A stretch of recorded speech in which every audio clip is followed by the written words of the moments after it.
Hello, and welcome back to Astral Codex's channel. Many DragonFable players ask the question, what is the best class for the Inn at the Edge of Time? Though there are many classes in the game that excel at different fights, this video focuses only on the top 5 non-DC, non-special offer classes that anyone with a Dragon Amulet can obtain. So without further ado, here are Astral Codex's top 5 non-DC, non-special offer classes for Inn fights. First up, at number 5, we have Dragonlord with a Dragon's Patience artifact, generally abbreviated PDL. This class is obtained from Sunbreeze Grove, and the artifact from the Boosts tab in the Book of Lore. This is a class with extremely strong defensive skills and damage that ramps up over 51 turns.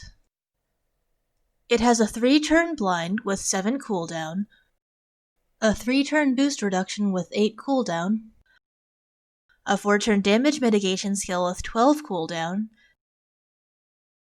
and a 2-turn MPM shield with 8 cooldown.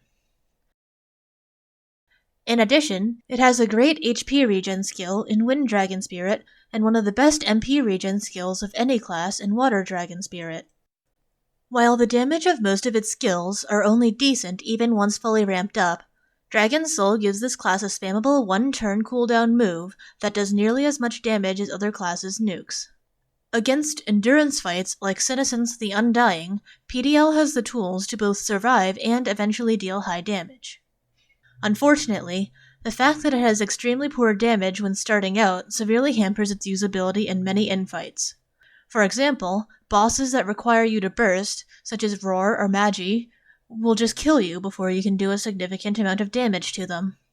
The slow ramp-up also makes variants a higher risk, meaning player error or poor luck have more chances to cause a loss. Therefore, despite its excellent defenses and sustain, as well as its decent eventual damage against many fights, PDL only makes it to number 5 on this ranking. At number 4, we have the Soulweaver class, which is obtained from Ravenloss with the Baltael's Aventail artifact, also known as Baltael Soulweaver or BSW. This class has 2 extremely potent skills in its otherwise average skill set: a 4-turn 140 MPM shield, and a 1000% nuke with 20 boost that can be buffed to always crit. These skills are enough to make the class one of the best in the game. The 4-turn shield is good for obvious reasons. It lets you avoid debuffs and stops you from dying to nukes.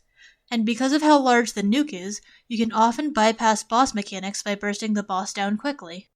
This gives the class a good matchup versus lower HP bosses with high damage, such as Bratis San or Magi. That being said, the fact that both these skills come with 10-turn cooldowns means that the class has a lot of downtime. As the rest of the skills are overall mediocre, the class can feel quite bad when the MPM shield and autocrit nuke line up poorly with the boss fight in question. Because of this, BSW is only ranked number 4 on this list. Next, at number 3, we have Ranger, obtained from the Sandsea. This class is the only non-special offer class that has extra turns. These extra turns, combined with its high crit multiplier and loopable crit buff skill, make it one of the highest damage classes in the game.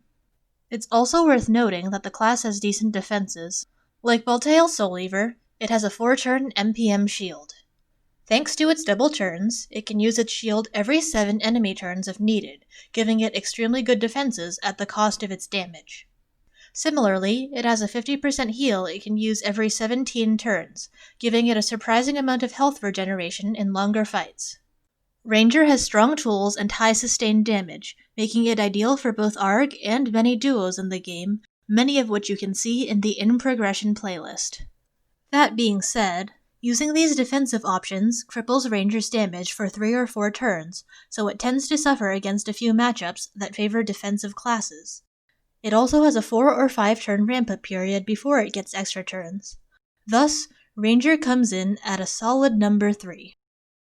At number 2, we have the 3 Atelan, or Tier 3, base classes from Atria: Ascendant, Riftwalker, and Cryptic.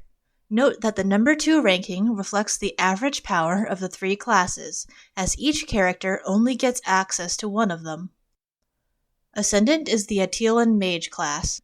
It has extremely high sustained damage output with buffs and a souped-up version of the mage class's Ice into Fire combo. However, it lacks defensive options, primarily relying on its 4-turn 5 cooldown blind, as its shield is BPD as well as high cooldown. Its rigid rotation adapts poorly against some matchups.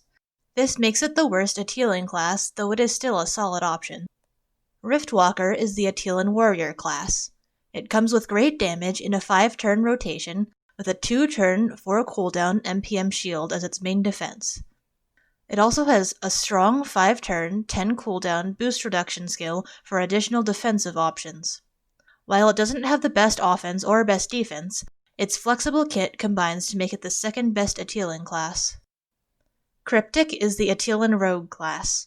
While it does decent damage with its crit chance passive and higher crit multiplier, its main selling point is having absolutely ridiculous defenses.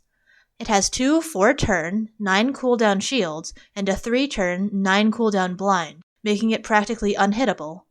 With the help of your dragon, the class can remain shielded for 18 out of every 20 turns, with a blind up for the other 2 turns. This fun and interactive strategy lets you just ignore many boss mechanics. To top it off, it also has one of the best healing skills in the game with its 2-turn cooldown potion steal skill. Truly stellar defenses and solid damage make it by far the best Atelan class. Before we get to our number 1 class, let's take a look at our honorable mentions. Our first honorable mention is Necromancer from the Necropolis, which combines decent damage into passive ramping DOT with a 1-turn 4 cooldown stun move that ignores both immobility resistance and hit check, though it does have a small inbuilt chance of failing. Despite this incredibly powerful move and a decent low cooldown heal, the rest of the class is nothing particularly special, though it does let you sometimes cheese bosses whose mechanics are supposed to make them hard to hit. Our second honorable mention is Pirate from Shonuff Island. Pirate has similarly excellent defenses to Cryptic, though it has much worse damage in comparison. 3 short cooldown blinds combined with a 2-turn 5 cooldown shield and an excellent healing skill make it extremely good against bosses without bonus. However, its incredibly low damage renders it an honorable mention at best. Finally, taking the number 1 spot, we have Technomancer, Pop Sprocket's trainable class.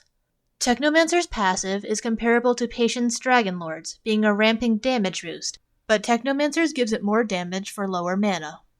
However, compared to PDL, not only does the passive ramp up much faster, the final damage output is also considerably more impressive. With the classic Tog into Horizon combo, Technomancer with low mana can easily output 7,000 to 8,000 damage in the span of 5 or 6 turns, making it one of the highest damaging classes in the game. Tog's plus 100 bonus allows you to ignore many blinds or smaller shields. Its Vent Heat skill adds on to its offensive potential, as it allows it to neuter a boss's healing for 3 turns. On bosses that heal a lot, the mitigation can be thousands of HP. Its defensive options are also decent, with a 2-turn 5 cooldown shield combined with an excellent healing skill with 9 cooldown. In addition, it's able to consistently stun bosses with 100 immobility res, as Horizon gives -50 all resist. Overclock also means that all of these skills can happen more often than you might expect initially. Its main weakness is its somewhat slow start, and few defensive options against bosses that have high sustained damage, similar to Ranger. That being said, Technomancer's combination of high sustained damage and decent defenses make it the number 1 class on this ranking, and the best non-Dragon Coin, non-special offer class in DragonFable. Thank you for watching Astral Codex's top 5 non-paid classes for in-challenges. Do note that this is an overall ranking, and some unmentioned classes might be great for specific challenges. And remember, while these are the mechanically most powerful options, you should always feel free to play what you enjoy or are good at. Having fun is important. Good luck!